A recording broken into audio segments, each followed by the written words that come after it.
Client ने कहा कि यह सिर्फ 30 कॉन्फ़िगरेशन का रियल एस्टेट वीडियो है, लेकिन उसने यह नहीं बताया कि इसमें 160 गीगाबाइट फुटेज और 3 दिन की डाउनलोडिंग पेन है। लेकिन इसकी परवाह किसे है? चलिए शुरू करते हैं।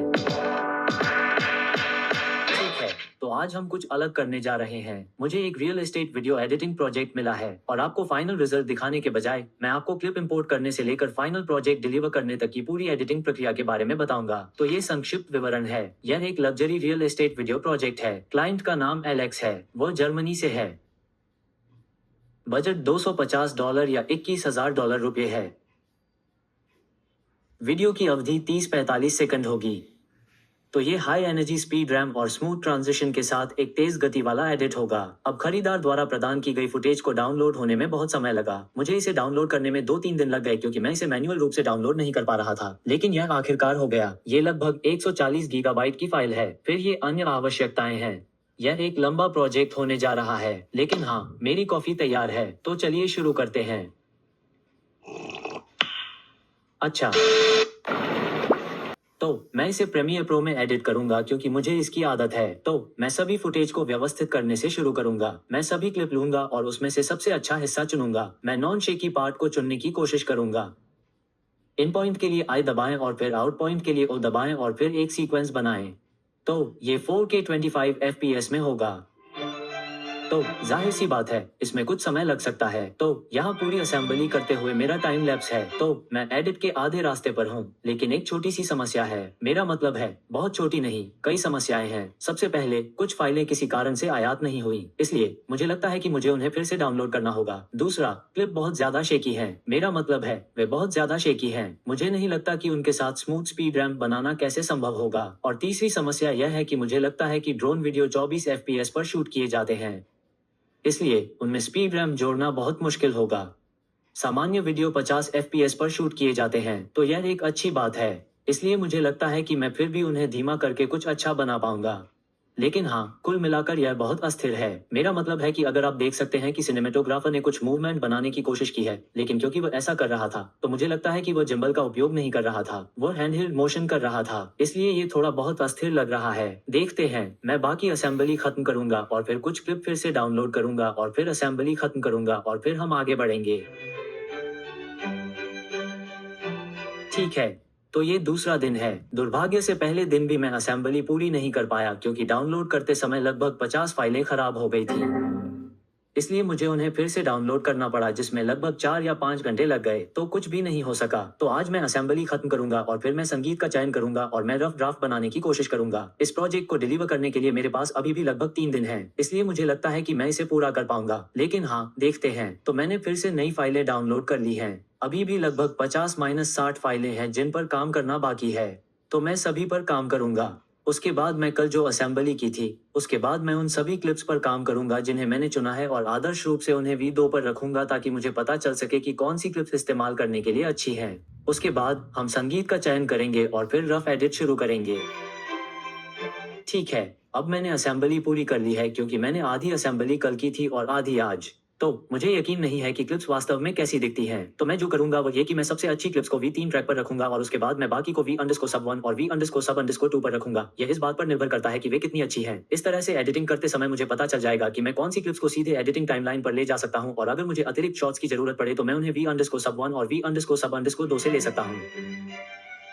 तो मूल रूप से मैं सबसे जरूरी शॉट्स को V3 पर रख रहा हूं और फिर दूसरे सबसे अच्छे शॉट्स को V2 पर, और सबसे खराब स्थिति या आखिरी परिदृश्य में मैं V_sub_1 के शॉट्स का उपयोग करूंगा। ठीक है, अब मैंने शॉट्स को उनकी गुणवत्ता के आधार पर विभाजित कर दिया है। मैंने प्रत्येक स्थान से लगभग 1-2 शॉट्स चुने हैं और यह बहुत ही तेज गति वाला एडिट होगा। तो 30 सेकंड में हमें पूरे घर का पूरा एरिया दिखाना है। मैंने प्रत्येक स्थान से केवल 1-2 शॉट्स चुने हैं। आउटडोर शॉट्स वास्तव में अच्छे हैं, लेकिन इंडोर शॉट्स बहुत अस्थिर हैं, तो मैं इस बारे में थोड़ा अनिश्चित हूँ। इसके अलावा मूवमेंट वास्तव में अच्छे हैं। मुझे लगता है कि हम कुछ अच्छे ट्रांजिशन बना पाएंगे। अब संगीत का चयन करते हैं क्योंकि संपूर्ण संपादन संगीत पर निर्भर करेगा। मैं इन्वाटो से संगीत का चयन करूंगा। तो चलिए अभी करते हैं कुछ ऐसा जो बहुत तेजी से हो और जिस पर हम वाकई तेजी से कट कर सकें। ठीक है, तो मैंने 4 ट्रैक फाइनल कर लिए हैं जिनमें से मैं तीसरे ट्रैक की तरफ ज्यादा झुकाव रखता हूँ। मैं फिर भी ये चारों ट्रैक क्लाइंट को भेजूंगा और फिर अप्रूवल लूंगा और उम्मीद है कि उन्हें इनमें से एक पसंद आएगा और फिर मैं वहां से शुरू कर सकता हूँ। मैं आमतौर पर क्लाइंट के अप्रूवल का इंतजार करता हूं क्योंकि अगर वो मुझसे म्यूजिक बदलने को कहते हैं तो उसके साथ ही पूरा एडिट भी बदल जाएगा।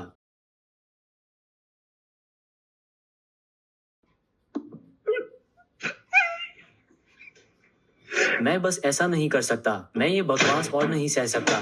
तो हाँ, मैं बस इन चारों को अप्रूवल के लिए भेजूंगा और फिर हम शुरू करेंगे। ठीक है।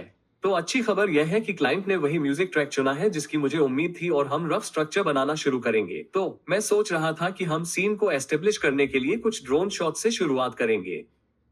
उसके बाद हम घर के अंदर जाएंगे और फिर कुछ मीडियम क्लोज अप शॉट्स और फिर डिटेल्स दिखाने के लिए एक्सट्रीम क्लोज अप शॉट्स लेंगे। और फिर हम फिर से ड्रोन शॉट्स और घर के एक्सटीरियर शॉट्स के साथ खत्म करेंगे। मैं रीमिक्स टूल का इस्तेमाल करता हूं जो कि प्रीमियर प्रो में एक नया फीचर है और मैं गाने को 2 मिनट 8 सेकंड से 45 सेकंड तक ड्रैग करता हूं और कट सुनाई भी नहीं देते। इसने वाकई अच्छा काम किया है, इसलिए मैं इससे काफी खुश हूं और अब हम सीधे एडिट शुरू करेंगे। तो यहाँ वो सेग्रीगेशन है जो हमने किया था कि हम V2 से V3 पर जाते हैं और अब ये V4 पर है। तो मैं सीधे V3 से क्लिप को ड्रैग कर सकता हूं क्योंकि मुझे पता है कि वे सबसे अच्छे क्लिप हैं और सीधे उन्हें टाइमलाइन पर रख सकता हूं। इससे मेरा काफी समय बचेगा। तो यहाँ पहली स्पीड कम हो जाती है, मुख्य स्पीड लगभग 13 सेकंड पर कम हो जाती है। मैं यहाँ एक मार्कर जोड़ूंगा। तो मैं सोच रहा था कि हम 30 सेकंड तक सीन को एस्टेब्लिश करेंगे। तो हम सभी shots, exterior shots, drone shots और शायद सीन को पूरी तरह से एस्टेब्लिश करने के लिए 13 सेकंड तक का टाइटल एनिमेशन भी जोड़ेंगे और फिर हम बीट के बाद इंटीरियर शॉट्स पर आगे बढ़ सकते हैं। तो चूंकि ड्रोन फुटेज को छोड़कर सभी क्लिप्स कैमरे से 50 FPS में शूट किए गए हैं, हम सब कुछ धीमा कर सकते हैं। तो आप बस राइट क्लिक कर सकते हैं और फिर स्पीड और ड्यूरेशन पर जा सकते हैं और 50% कर सकते हैं। यहाँ एक शानदार ड्रोन मूवमेंट है जो इस दिशा में जा रहा है और मैंने एक क्लिप इंटीरियर क्लिप देखी जिसमें वही मूवमेंट था। मैं बस उसे जोड़ूंगा और देखूंगा कि क्या मैं इसके साथ एक शानदार ट्रांजिशन बना पाता हूँ। यह अच्छा था। हाँ, ये। तो अगर मैं इसे उल्टा करूं, तो वे दोनों एक ही दिशा में होंगे। हाँ, ये बहुत अच्छा है। तो जाहिर है हम स्पीड रैंप और बाकी सब कुछ बाद में जोड़ेंगे। यहाँ एक स्मूथ इफेक्ट बनाएं, लेकिन अभी के लिए हम इसे यहीं रख सकते हैं। यहाँ से हम इंटीरियर शॉट्स जोड़ सकते हैं। तो हम फिर से वाइड शॉट से शुरू करेंगे और फिर मीडियम शॉट्स, फिर क्लोज अप डिटेल्स। हम घर के ज्यादा से ज्यादा हिस्सों को कवर करने की कोशिश करेंगे और फिर हम फिर से एक्सटीरियर शॉट पर जाएंगे और एडिट खत्म करेंगे। ठीक है। तो मैंने लगभग रफ एडिटिंग पूरी कर ली है। मैंने एक्सटीरियर शॉट से शुरुआत की है। यहाँ मेरे पास एक सिनोस्कोप भी होगा जो खुलेगा और फिर मैंने अलग अलग एक्सटीरियर शॉट्स के बीच कट लगाया है। और फिर ये लंबा ड्रोन शॉट है। मैं इस शॉट में टाइटल जोड़ने की योजना बना रहा हूँ। उसके बाद शायद यहाँ एक ट्रांजिशन होगा और फिर म्यूजिक बनने तक कुछ और शॉट्स। और यहाँ मैं एक वाकई कूल स्पीड रैंप जोड़ना चाहता हूँ जो सीधे तौर पर इंटीरियर शॉट्स में स्पिन जूम के साथ बहुत अच्छा ट्रांजिशन करेगा। उसके बाद मैंने एक अलग एंगल से ऐसा ही शॉट जोड़ा है। तो यह मीडियम क्लोज अप से वाइड और फिर इंटीरियर के अलग अलग शॉट्स में जाता है। लैम्बोर्गिनी के साथ भी एक वाकई कूल शॉट है और मैंने इसे पहले हाफ में जोड़ा है ताकि ये दिखाया जा सके कि यह एक आलीशान प्रॉपर्टी है। और फिर सभी कमरों के शॉट्स, एक मूवी थिएटर भी है और फिर कुछ कूल मूवमेंट शॉट्स। वे अभी वाकई अस्थिर है। मैं कुछ स्पीड रैंप जोड़ूंगा और शायद इसमें कुछ प्रभाव जोड़ूंगा। इंटीरियर के कुछ क्लोज अप और उसके बाद लिविंग रूम। फिर कुछ शॉट्स के लिए जगह बची थी जहां मैंने एक बहुत ही क्लोज अप शॉट लिया। फिर यह बाहर जाता है और फिर बाहर का एक और शॉट और उसके बाद एक क्लोजिंग ड्रोन शॉट। अभी यह बहुत रफ है, लेकिन मुझे लगता है कि एक बार जब हम फुटेज को स्टेबल करना शुरू कर देंगे, कुछ ट्रांजिशन इफेक्ट जोड़ेंगे, तो यह एक साथ आना शुरू हो जाएगा। अभी के लिए बस इतना ही। मैं जिम जा रहा हूँ। मैं वापस आकर इस पर फिर से काम करूँ।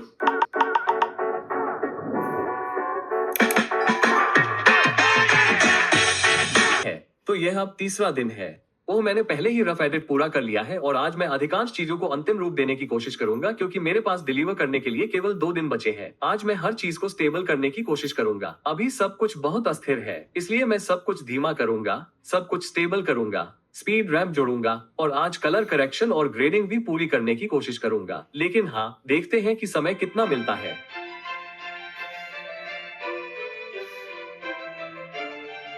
ठीक है, तो अब मैंने क्लिप को धीमा कर दिया है और मैं स्पीड रैम्प जोड़ना शुरू करूंगा। तो उदाहरण के लिए ये शॉट इस दिशा में घूमता है और फिर इंटीरियर शॉट पर जारी रहता है। तो मैं जो करना चाहता हूँ वो ये कि मैं यहाँ एक स्पीड रैम्प जोड़ना चाहता हूँ। तो ऐसा करने के लिए मैं बस क्लिप को चुनूंगा, FX बटन पर राइट क्लिक करूंगा और फिर टाइम रीमैपिंग और स्पीड पर जाऊंगा। अब ये बार क्लिप की स्पीड को कंट्रोल करता है।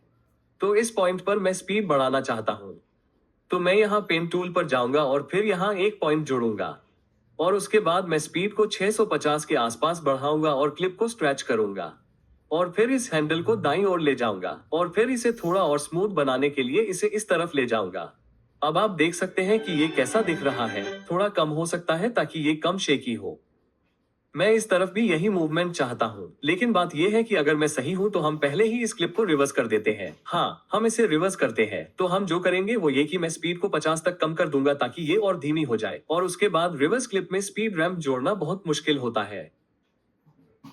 तो मैं बस इसे ऊपर ले जाऊंगा और फिर इसे दोनों दिशाओं में अधिकतम मात्रा तक खींचूंगा और फिर एक नेस्टेड सीक्वेंस बनाऊंगा और फिर हम नेस्टेड सीक्वेंस में एक स्पीड रैम्प जोड़ सकते हैं। इस तरह से यह बहुत आसान होगा। यह वो जगह है जहां बीट गिरता है, तो मैं चाहता हूं कि यह यहां कट जाए और फिर हम वही काम करेंगे। हम राइट क्लिक करेंगे, टाइम रीमैपिंग पर जाएंगे, फिर स्पीड और फिर इसमें हम एक पॉइंट जोड़ेंगे और फिर स्पीड बढ़ाएंगे लगभग 500 कुछ और फिर हम इसे खींच सकते हैं। मैं इसे थोड़ा बढ़ाऊंगा। मैं नहीं चाहता कि यह एकदम से धीमा हो जाए। हाँ, बहुत अच्छा लग रहा है। तो मुझे लगता है कि यह पहले से ही बहुत अच्छा लग रहा है। इफेक्ट को पूरा करने के लिए मैं जो करूंगा वो ये है कि मैं एक एडजस्टमेंट लेयर बनाऊंगा जो पहले से ही यहाँ है। मैं इसे यहाँ खींचकर छोड़ूंगा और फिर इसे ट्रिम करूंगा ताकि यह समान आकार का हो जाए। फिर इस पर क्लिक करें और फिर इफेक्ट्स पर जाएं और फिर मैं इसमें डायरेक्शनल ब्लर जोड़ूंगा। तो यहाँ इफेक्ट्स कंट्रोल में अगर मैं इस पर क्लिक करता हूँ तो ये यहाँ आ जाएगा। अब मैं इसे टाइम करूंगा और कुछ की फ्रेम जोड़ूंगा। तो शुरुआत में ये 0 होगा, ब्लर डायरेक्शन 90 होगा और फिर पीक पर यह 15 के आसपास हो सकता है। तो बस स्पीड रैम्प से थोड़ा सा ब्लर जोड़ना है और यह फिर से 0 पर चला जाएगा। इसी तरह मैं कुछ और लोकेशन पर भी स्पीड रैम्प जोड़ूंगा। ठीक है, तो यह चौथा दिन है। ओह, मैंने ज्यादातर काम लगभग पूरा कर लिया है। कुछ अतिरिक्त काम जो मैंने किए हैं वो है सबसे पहले सिनोस्कोप जोड़ना। तो मैंने एडजस्टमेंट लेयर पर क्रॉप जोड़ा और फिर की फ्रेम जोड़े। तो ये शुरुआत में खुलता है जो अच्छा दिखता है। उसके बाद मैंने सभी क्लिप्स का कलर करेक्ट किया और एक एडजस्टमेंट लेयर जोड़ा और उसमें एक कलर लाइट जोड़ा। आमतौर पर मैं 50% ओपेसिटी पर ऑरेंज और टील LS का इस्तेमाल करता हूं और यह वाकई अच्छा दिखता है। ये घर पहले से ही काफी अच्छा है। बस एक ही समस्या थी कि शॉट्स, आउटडोर शॉट्स कुछ धूप में लिए गए थे और कुछ बादल वाले दिन लिए गए थे। तो लाइटिंग को मैच करना बहुत मुश्किल है, लेकिन फिर से यह मेरा दृष्टिकोण है और मैं इसे एक वीडियो एडिटर की नजर से देख रहा हूँ। लेकिन मुझे नहीं लगता कि क्लाइंट इसे ज्यादा नोटिस करेंगे।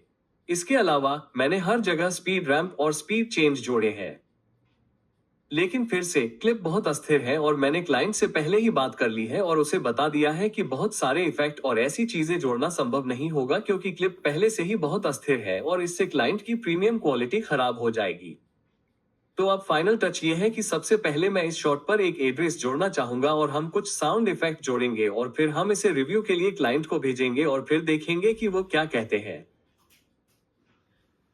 तो इस शॉट में मैं बस क्लिप और वहां से गाना चुनूंगा और अगली क्लिप भी, और मैं जो करूंगा वह ये कि मैं राइट क्लिक करूंगा और आफ्टर इफेक्ट्स कंपोजिशन से रिप्लेस पर क्लिक करूंगा। तो मूल रूप से मैं फ्लो पर एड्रेस को 3D ट्रैक करूंगा। अभी यह मेरे दिमाग में बस एक आइडिया है, लेकिन हाँ, मैं देखूंगा कि यह कैसा दिखता है। फिर से यह ऐसा कुछ नहीं है जिसके लिए क्लाइंट ने कहा हो, लेकिन मैं ऐसा इसलिए कर रहा हूं क्योंकि मुझे लगता है कि अगर आप कुछ अतिरिक्त करने की कोशिश करते हैं तो क्लाइंट को लगता है कि आपने बहुत ज्यादा किया है। और चूंकि मैं फ्रीलांसिंग बिजनेस में हूं, तो अगर आप बहुत छोटा सा भी अतिरिक्त काम करते हैं तो भी उसे सकारात्मक समीक्षा मिल सकती है। तो मैं क्लिप का चयन करूंगा और फिर 3D कैमरा ट्रैकिंग पर क्लिक करूंगा। तो ये यहां फ्रेम को ट्रैक कर रहा है, तो ट्रैकिंग हो गई। अब मैं यहां जमीन पर कहीं एक शीर्षक जोड़ना चाहता हूं। तो मैं यहां सभी बिंदुओं को पकड़ूंगा और फिर राइट क्लिक करूंगा और टेक्स्ट और कैमरा बनाए पर क्लिक करूंगा। इससे एक टेक्स्ट बनेगा जो फुटेज पर ट्रैक किया जाएगा। तो मुझे क्लाइंट से पता मिल गया है। इसके बाद मैं इस टेक्स्ट को एनिमेट करूंगा क्योंकि यह पहले ही ड्रैग हो चुका है। अब अगर आप इस पर एनिमेशन जोड़ते हैं तो मुझे लगता है कि यह बहुत अच्छा लगेगा। अब मैंने इसे ड्रैग किया है और कैमरा टेक्स्ट के ऊपर से जाता है, जिससे वाकई एक अच्छा इफेक्ट बनता है। मुझे लगता है कि यह अच्छा लग रहा है। ओह, हम प्रीमियर प्रो पर वापस जाएंगे तो ये पहले से ही काफी अच्छा लग रहा है। अब मैं इसमें साउंड इफेक्ट जोड़ूंगा, कुछ एम्बियंट साउंड। तो आउटडोर शॉट्स में मैं पक्षियों के उड़ने की कुछ एम्बियंट साउंड जोड़ूंगा और फिर स्पीड रैम्स के लिए कुछ हुश और साउंड इफेक्ट जोड़ूंगा और फिर हम इसे क्लाइंट को भेजेंगे। ठीक है, तो हो गया। मैं इसे रेंडर पर रखूंगा। मैं इसे 50 बिट रेट पर एक्सपोर्ट करूंगा और मैं यह विकल्प चुनूंगा जिसे रेंडर कहते हैं। अधिकतम गहराई पर रेंडर करें तो इसमें कुछ मिनट लगेंगे। कुल मिलाकर मुझे लगता है कि रियल एस्टेट के लिहाज से अगर आप इस वीडियो को किसी ऐसे व्यक्ति के तौर पर देखते हैं जो रियल एस्टेट में दिलचस्पी रखता है तो मुझे लगता है कि आपको ये पसंद आएगा। एक वीडियो एडिटर के तौर पर मेरी राय है कि क्लिप्स थोड़ी बहुत अस्थिर थी, जिससे कोई और स्पीड राउंड या किसी तरह का स्पीड इफेक्ट नहीं बनाया जा सकता था। मैंने फिर भी उसे जोड़ दिया, लेकिन मुझे लगता है कि कोई वीडियो एडिटर एडिट में कुछ गलतियां देख सकता है। लेकिन हाँ, ये किसी ऐसे व्यक्ति की ओर से है जो 5 साल से एडिटिंग कर रहा है। और यह एक चलन है कि कभी कभी मुझे लगता है कि एडिट अच्छा नहीं है या मैं एडिट से खुश नहीं हूँ और फिर मैं उसे क्लाइंट को भेजता हूँ और मुझे आश्चर्य होता है कि वे आमतौर पर उसे पसंद करते हैं। तो हाँ, ज्यादा सोचने से पहले मैं उसे क्लाइंट को भेजता हूँ और देखता हूँ कि वह क्या कहता है और फिर मैं आपको बताता हूँ।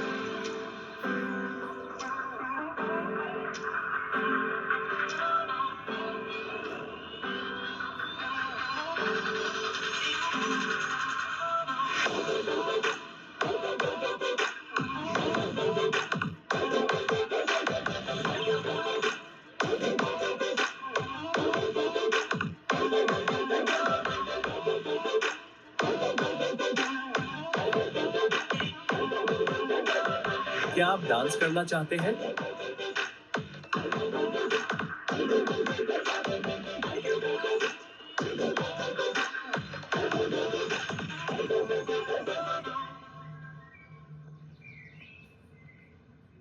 मुझे आश्चर्य हुआ। क्लाइंट ने बिना किसी बदलाव के वीडियो को मंजूरी दे दी और उसे 5 सितारा समीक्षा दी। इससे भी ज्यादा हैरानी की बात यह है कि वो इसके बाद और भी प्रोजेक्ट लेकर आया और जाहिर सी बात है, फाइवर ने 20% कट लिया। तो मुझे इस प्रोजेक्ट के लिए लगभग 17,000 रुपए मिले। अगर आपको ये ब्रेकडाउन पसंद आया तो यह वीडियो देखें जहां मैंने एक और क्लाइंट का वीडियो एडिट किया है। और इस तरह की और भी बैकस्टेज कंटेंट के लिए सब्सक्राइब करना न भूले। मैं आपसे अगले में मिलूंगा।